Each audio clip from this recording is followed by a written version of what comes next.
Hello, in this podcast we're going to be learning about the female reproductive system. Our learning target is that we will understand how hormones control the menstrual cycle and set the stage for pregnancy. Now here's a diagram of the female reproductive system, well, two diagrams. And for the Regents exam, there are really basically two organs that you have to be able to identify in a diagram. One is the ovaries, and inside the ovaries you'll find the follicles and the corpus luteum. And the other organ is the uterus, and the uterus is where the embryo will develop, become the fetus, and eventually when it's born, that'll be the baby. Another one I think is important is the oviduct, which is also called the fallopian tube. That is where fertilization occurs. Basically, the egg will move from the ovary through the oviduct and into the uterus. Here we have the hormones of the menstrual cycle. There are 4 of them, though there are only 2 shown on this slide. Just a reminder from previous podcasts. Hormones are messengers, and they're part of the endocrine system, and it's one of the 2 systems of regulation. And hormones are basically messengers. They are secreted by an endocrine gland, which is in one part of the body. They go throughout the entire body in the blood, but they can only affect certain parts, certain cells. These cells are basically identified that they have in their cell membrane receptor molecules that act like the lock that matches the key that the hormone has. And if the key matches the lock, then the hormone is able to go into the cell and is able to make certain changes that are necessary for regulation. Here we have 2 of the hormones. Both of these hormones here are secreted by the pituitary gland, which is found in the brain. FSH is the first one, and this is called follicle stimulating hormone. And it's called F for the simple reason that one of the main things that it does is that it stimulates the growth of a follicle, and the follicle is found, there are lots of them found in the ovaries.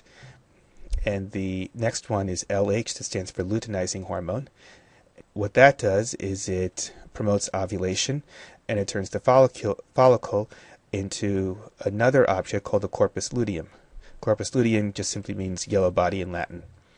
And by the way, since it promotes ovulation, it basically goes up and peaks shortly before ovulation. So when someone is trying to become pregnant, they take a test for ovulating, and that test basically looks for that peak of the luteinizing hormone.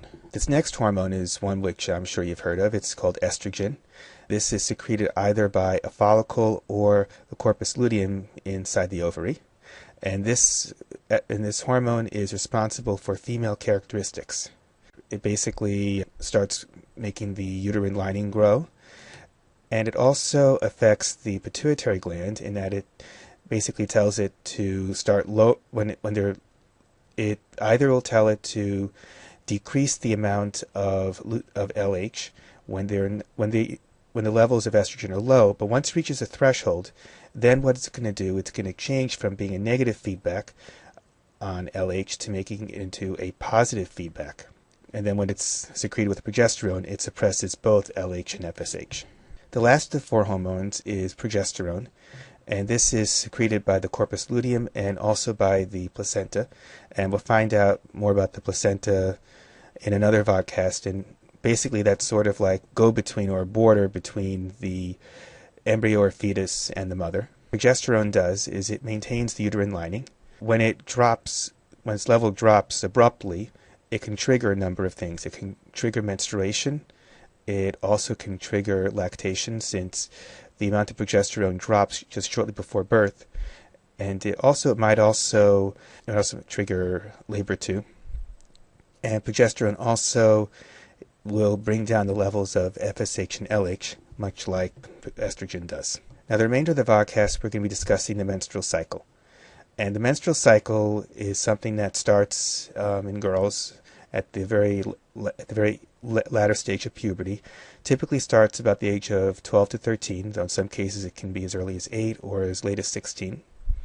Tends to end when women are around 52 years of age, and the end of that is called menopause. The average length of the menstrual cycle is 28 days. That will change from person to person and also will change over that person's lifetime. And some people would be very, very regular, and some people won't be. Now, there are 4 stages of the menstrual cycle. The first one is called the flow phase. This is menstruation, and it's having a period. This typically is days 1 through 4, and the number of days for this will change from person to person and over the course of time, and the amount of time will frequently get less as you get older. And during this time, the uterine lining breaks down, and it flows out through the vagina. All 4 hormones that we discussed earlier are low in this phase. Days 6 through 13 is the follicle phase. It's called this because this is the phase in which a follicle develops. And the ovary has many, many follicles in them. They're all competing, and one of them will win the race to become to basically mature during that particular cycle. Sometimes there'll be 2, and if there's fertilization during that cycle, you will end up with fraternal twins. During this time, the FSH and LH go up slowly. The FSH is what triggers the follicle to mature and grow. And as it grows, the maturing follicle secretes more and more estrogen.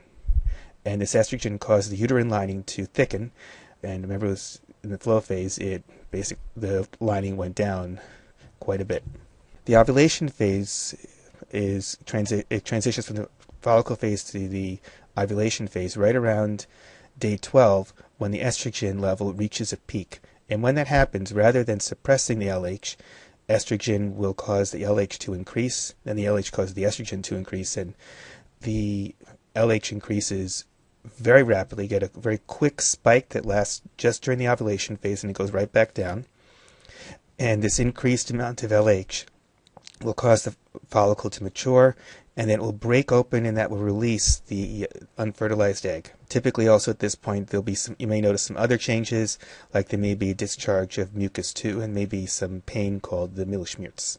The last phase is called the Corpus luteum phase, named after what the follicle turns into.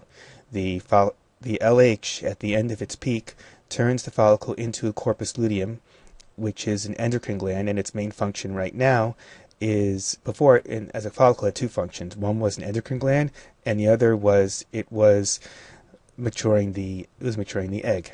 Now it's just an endocrine gland, and it's secreting 2 hormones, not just one. It's secreting estrogen and progesterone. The main purpose of the corpus luteum is to maintain the uterine lining and prepare it for the fertilized egg to implant in it. So what it does is it secretes the estrogen and progesterone, which cause it to thicken and become receptive to the embryo. But there is also a negative feedback with this, in that these 2 hormones will tell the pituitary gland to bring down the secretion of LH and FSH. And as these 2 hormones go down, that will cause the corpus luteum to degenerate, and that will bring down the estrogen and progesterone levels. And rather than getting a set level, what's going to happen is that the corpus luteum will basically die, and then the drop in the progesterone will trigger the flow phase, and you're back to the beginning of the cycle. We'll see what happens in another podcast. What happens when there actually is conception, and the embryo is able to implant inside of the uterus. And what the embryo has to do is the embryo must stop the flow phase from occurring. And we'll see how it does that in another podcast. Now we come to the concluding questions. First 2 questions need to look at this diagram, and this diagram has appeared on a Regents exam. First is which of these structures here contains the gametes, and in which structure does the embryo develop? Number 3, what is the role of the follicle? And number 4, what is the role of the corpus luteum? That concludes this podcast, and I will see you in class tomorrow.